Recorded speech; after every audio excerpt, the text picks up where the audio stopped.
Welcome back to the Deep Dive. Today we're unpacking a story that hit the news cycle just this past Friday, January 30th, 2026.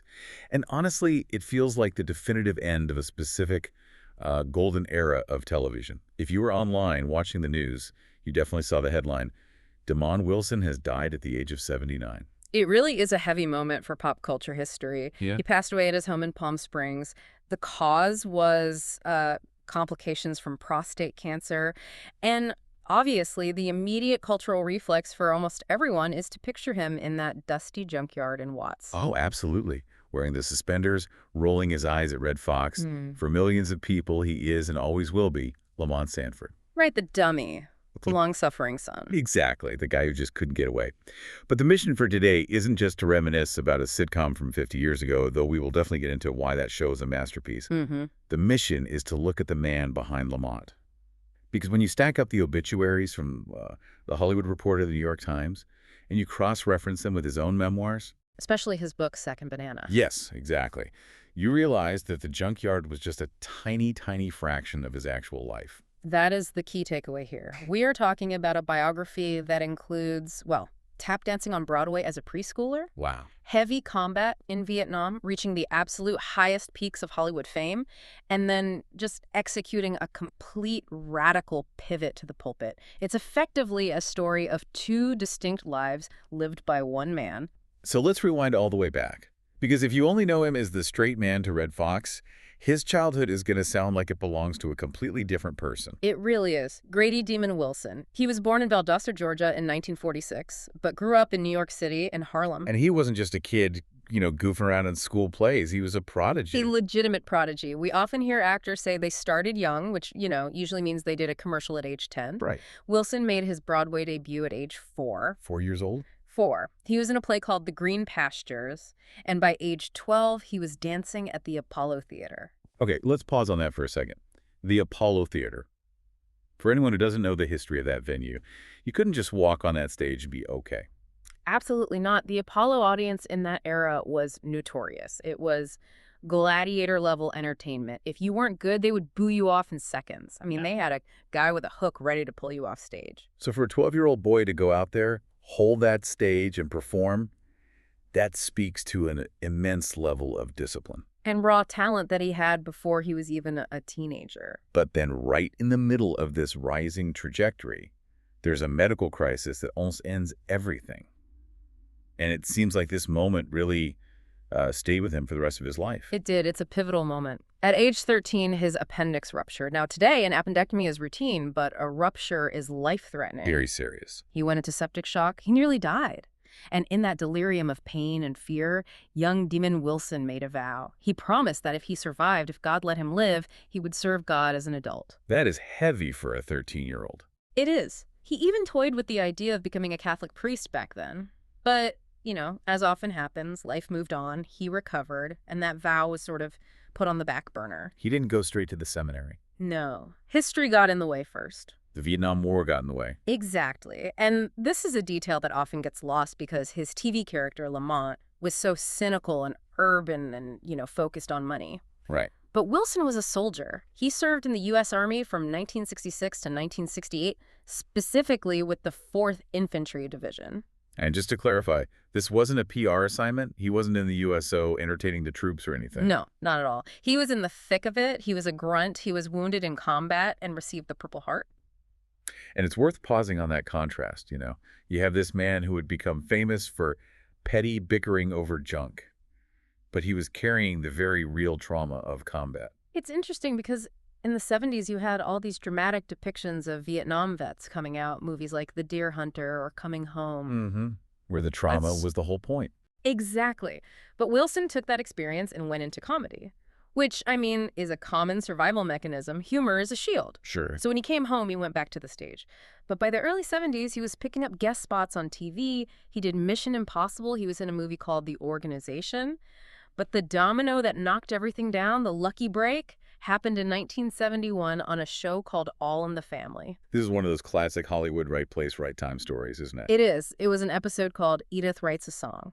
Wilson played a burglar alongside Cleavon Little. They break into the bunker house. Right. Now, Norman Lear and Bud Yorkin, the absolute titans of 70s TV, were watching.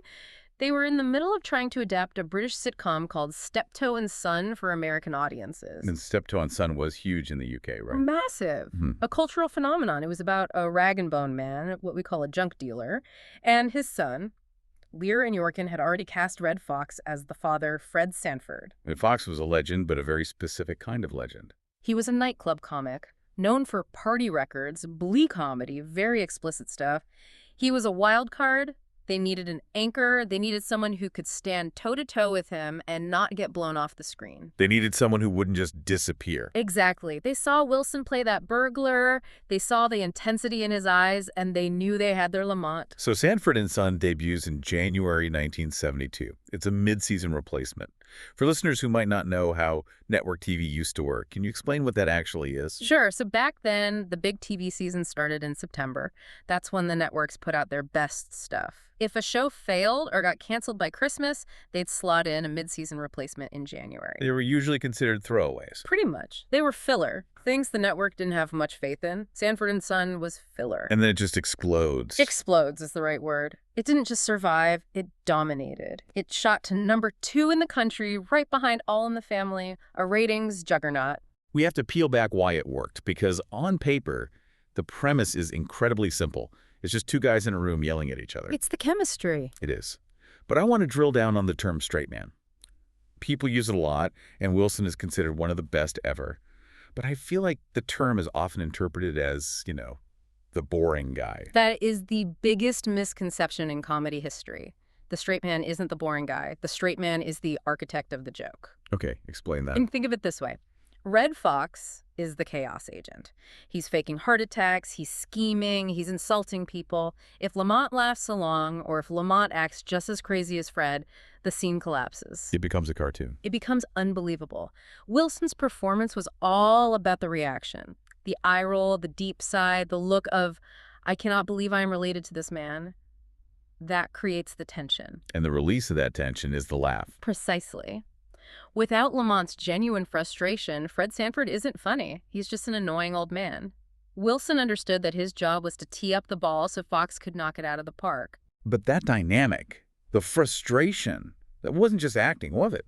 The sources mentioned that the set of Sanford and Son was not exactly a happy family reunion every day. No, it was tense, and a lot of it came down to money. We're talking about the mid-70s, where black actors were starting to look at the massive profits these networks were making and demanding their fair share. Right. In 1974, Redd Foxx actually walked off the show during a salary dispute. He just refused to come to work. That's a nightmare for a production. You're the #2 show in America and your star is gone. What do they do? They had to write around it. They literally wrote that Fred was at a funeral in St. Louis and got stuck there. And for a stretch of episodes, Demon Wilson had to carry the show as the lead. And he did. He was the center of gravity, and he proved he could do it. He held the ratings, but that friction never really went away. And eventually the dam broke.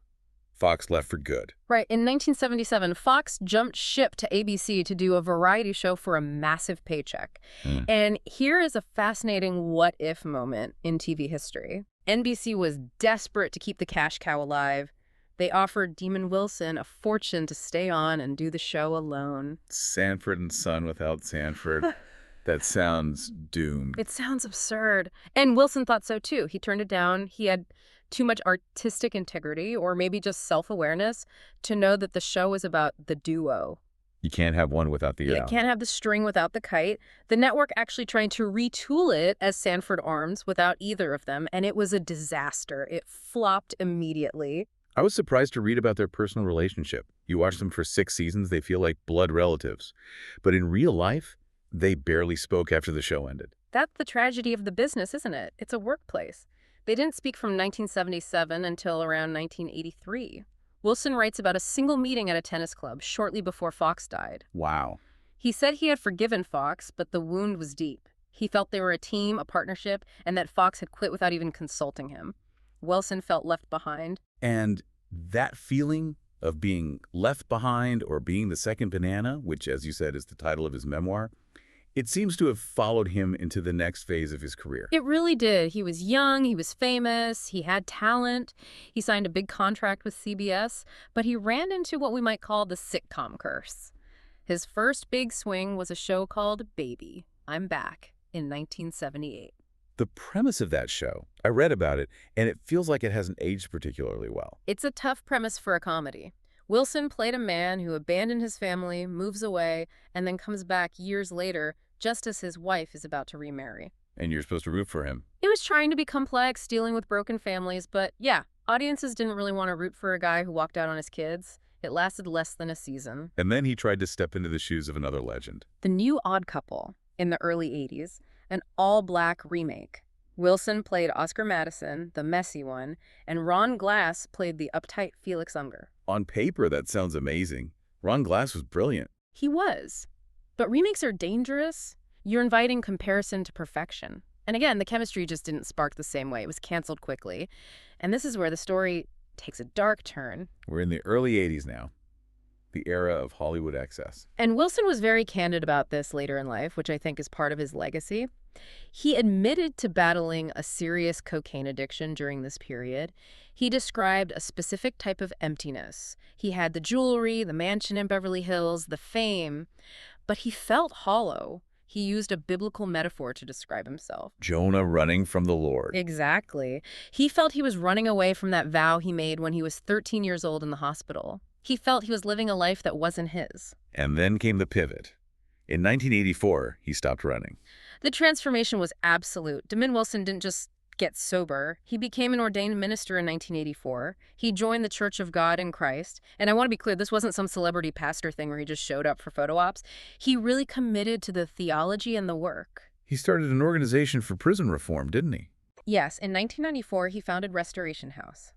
The mission was to help rehabilitate former prison inmates. You have to imagine he was drawing on his own feelings of being trapped by addiction, by the industry, and trying to help men who were literally trapped get a second chance. He also became an author. We mentioned Second Banana, which is a great look at the TV industry, but he also wrote books that were, well, very different. That's a good way to put it.